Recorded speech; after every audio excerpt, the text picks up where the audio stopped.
Hey guys, I'm Adam Fennig with Fennig Equipment, and you're tuned into the Talking Shed. Today it is August 1st, and Mitch and I, we're out here in Lovington, Illinois. It's straight west of our shop, close to 6 hours. So we drove out here this morning, and as you can see behind me, we've got a Valmar 6056 mounted on this 2010 STS-12. Over there we've got the 1,200 gallon stainless tank that we took off this morning. And we've got a subframe built underneath that Valmar, and we simply dropped it and used the same 4 hole patterns that hold the liquid tank on to hold our Valmar cover crop seeder box. That unit's actually sitting on scales up there as well, so he's got an in-cab readout of live volume going through the field, knowing exactly how much product he's got left in the tank.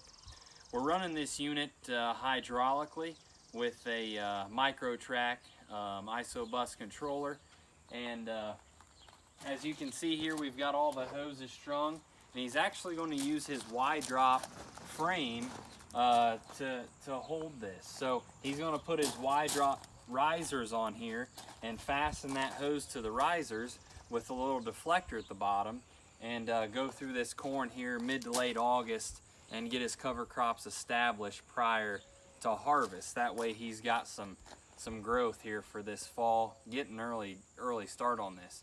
You know, situations like this, he's done using the sprayer. Fungicide's over with, pre-tassel nitrogen's done. It's August, so instead of just parking this unit, he's gonna fire it back up, do his own acres, and pick up on some custom work as well. Keep this Hagie moving through the field.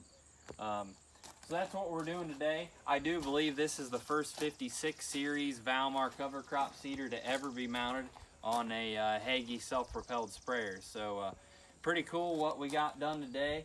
And we've got plenty of the old 55 series units, and the 56 series units fit up there just as well. So I think you'll be seeing a few more of these in the future. Thanks for tuning in.